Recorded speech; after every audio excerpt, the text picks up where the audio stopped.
আসসালামু আলাইকুম। আপনাদেরকে একটা কমন কনফিউশন থেকে দূর করার জন্যই মূলত এই ভিডিওটি করা।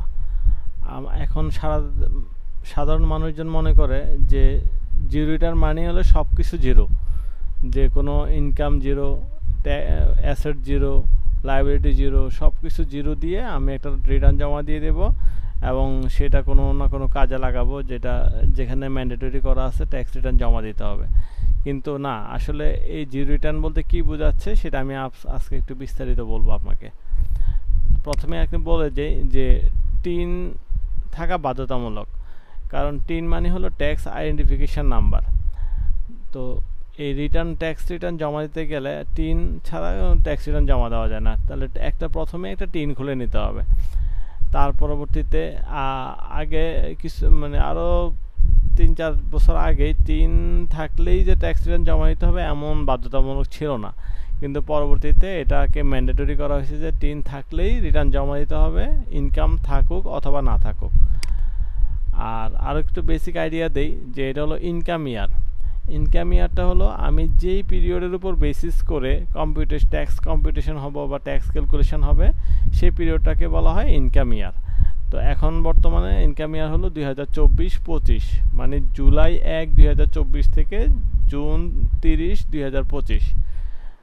আর অ্যাসেসমেন্ট ইয়ারটা ওই একই পিরিয়ড, তবে এটা সাধারণত লেখা হয় পরবর্তী বছরে, যেমন অ্যাসেসমেন্ট ইয়ার 2025-26 হবে সবার জন্যই। মূলত একই পিরিয়ডকেই মিন করতেছে, কিন্তু অ্যাসেসমেন্ট ইয়ার লেখা হয় 2025-26, ইনকাম ইয়ার 2024-25।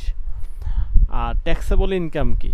ইনকাম হতেই পারে, সবার ইনকাম আছে কম বেশি, কারোই ইনকাম থেকে বেশি থাকে না, কারণ সে লাইফ লিড করতে গেলে ইনকাম লাগবেই। তবে এই ক্ষেত্রে ট্যাক্সেবল ইনকাম হলো যে আমি আমার সকল ট্যাক্সকে কম্পিটিশন করে ক্যালকুলেশন করে যদি আমার থ্রেশহোল্ড লিমিটকে ক্রস করি তখন আমার ট্যাক্স রেট অ্যাপ্লাই হবে এবং ট্যাক্স ইম্পোজ করা হবে। সেই ক্ষেত্রে এটাকে বলা হয় ট্যাক্সেবল ইনকাম।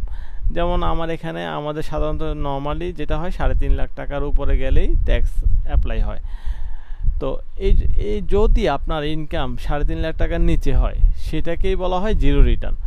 যে আমি জিরো রিটার্ন জমা দিলাম, মানে আমার ট্যাক্স ইনকাম আছে এবং ইনকাম নাও থাকতে পারে, সমস্যা নেই, তবে ইনকাম থাকতেও পারে নাও থাকতে পারে, তবে থ্রেশহোল্ড লিমিটের নিচে, তখন সেটাকে বলা হয় জিরো রিটার্ন।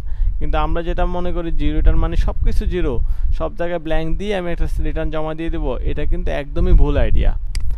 আর আরেকটা ইস্যু হলো যে অ্যাসেট লাইবিলিটি স্টেটমেন্টটা সেটা দিলে দেওয়া যায়, না দিলেও সমস্যা নাই।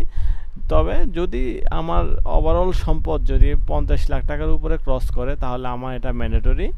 এছাড়া আরও কিছু ম্যান্ডেটরি আছে, যেমন আমার গাড়ি থাকলে, ল্যান্ড থাকলে, সেক্ষেত্রেও আমার অ্যাসেট লাইবিলিটি স্টেটমেন্ট দিতে হয়। তবে জিরো রিটার্ন হোক আর জিরো রিটার্ন না হোক, অ্যাসেট লাইবিলিটি স্টেটমেন্টটা দিয়ে দেওয়াটা ভালো ওভারঅল। আর এছাড়া আমি আরও ট্যাক্স রিলেটেড অনেক বেসিক আইডিয়া দিব সামনে। আপনারা প্লিজ সাবস্ক্রাইব করে রাখুন আমার এই পেজটিতে। Thank you. আসসালামু আলাইকুম।